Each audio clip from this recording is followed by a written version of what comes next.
अमन भागते हुए उसी सड़क के पास जाता है। तभी उसे पीछे से कोई आवाज आती है और अमन जैसे ही पीछे मुड़ता है,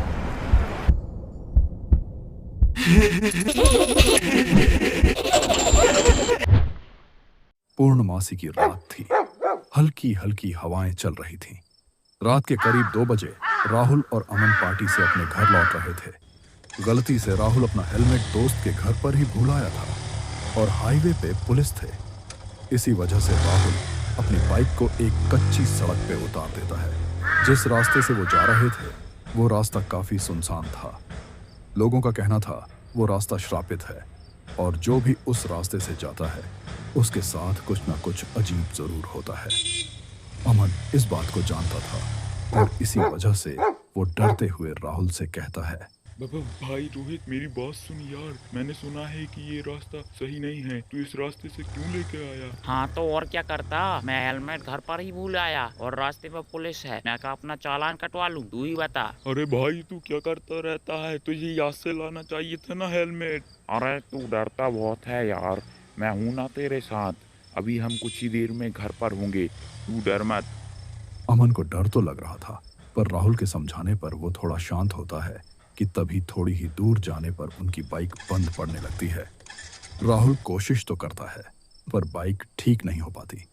वो अमन को समझाने की कोशिश करता है पर अमन पहले से ही डरा हुआ था और अब राहुल की बातें सुनकर उसे काफी गुस्सा आता है और वो राहुल को काफी कुछ सुना देता है। सब तेरी ही वजह से हुआ है, तेरी ही वजह से हम यहाँ पर फंसे हुए हैं। अब तू ही बता हम यहाँ पर क्या करेंगे? रात काफी हो चुकी थी और अब राहुल को भी डर लग रहा था। उनके पास अब कोई चारा नहीं था, इसीलिए वो बंद पड़ी बाइक को लेकर ही आगे बढ़ने लगते हैं। थोड़ी ही दूर जाने पे उन्हें एक छोटा सा गैराज दिखता है। दोनों उस गैराज के पास जाते हैं और राहुल आवाज लगाता है।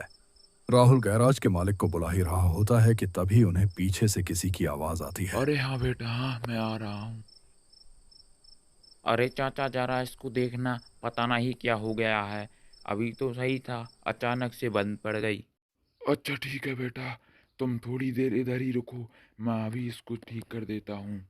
उनकी बातें सुनकर राहुल और अमन दोनों को थोड़ा हिम्मत तो मिलता है पर वो लोग ये नहीं जानते थे कि वो कितनी बड़ी मुसीबत में पड़ने वाले हैं। वो आदमी बाइक को ठीक करने लगता है और इधर राहुल और अमन आपस में बातें करने लगते हैं। अब लगता है गाड़ी जल्दी ठीक हो जाएगी। तू एक काम कर, तू यहीं पर रुक, मैं अभी थोड़ा टॉयलेट करके आता हूँ। अरे ज़्यादा अंदर मत जाना, बहुत घनेरा जंगल है। मैं यहीं पर रुका हुआ हूँ, तू जल्दी से टॉयलेट करके आ जाना। हाँ हाँ ठीक है। राहुल गैराज के पास ही रुक जाता है और इधर अमन सड़क से थोड़ी दूर एक पेड़ के पास जाकर टॉयलेट करने लगता है। अब रात के 2:30 बज रहे थे और पास की झाड़ियों से अजीब और गरीब आवाजें आ रही थीं। अमन सब कुछ भूलकर टॉयलेट कर ही रहा होता है कि तभी उसके कंधे पे खून की कुछ बूंदें गिरती हैं। पहली बार में तो उसे समझ नहीं आता पर जैसे ही दूसरी बार ऐसा होता है वो सर उठाकर ऊपर की ओर देखता है।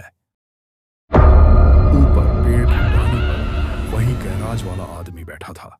उसकी आंखें खून की तरह लाल थे, गर्दन कटी हुई थी और उस घाव से खून टपक रहा था। ये सब देखकर अमन डर से कांपने लगता है। वो भागते हुए राहुल के पास आता है और सारी बातें बताने लगता है। बाबा भाई रोहित, हमें यहाँ से जल्दी निकलना होगा। अभी अभी मैंने जो देखा है, तू तू विश्वास नहीं करेगा। तू समझ रहा है ना मैं क्या कह रहा हूँ?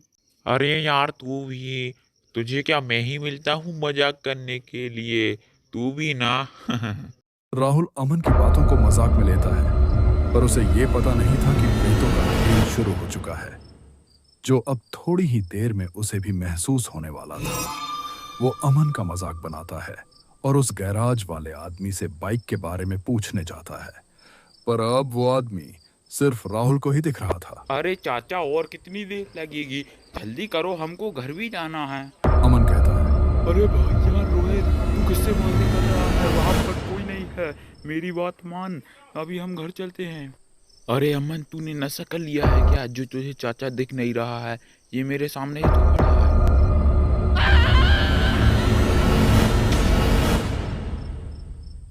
अब राहुल और अमन दोनों ही भागने लगते हैं और भागते हुए दोनों अलग हो जाते हैं। अमन एक जगह रुककर जोर जोर से सांसें लेने लगता है, पर राहुल उसके साथ नहीं था। वो आसपास राहुल को ढूंढ ही रहा होता है कि तभी उसका फोन बजता है। फोन पे राहुल था।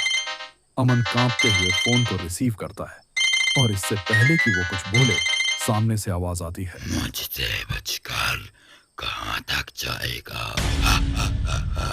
अरे भाई यार, मुझे इससे बचा ले यार। भाई तू कहाँ चला गया था यार? मुझे बचा ले इससे। अगर तू अपने दोस्त को बचाना चाहता है तो जल्दी से आ जा। राहुल को मुसीबत में देख अमन भागते हुए उसी सड़क के पास जाता है। तभी उसे पीछे से कोई आवाज देता है और अमन जैसे ही पीछे मुड़ता है, बस के जोरदार टक्कर से वहीं पे अमन की मौत हो जाती है। पूरा सड़क खून से भर जाता है और ये कहानी यहीं पे खत्म हो जाती है।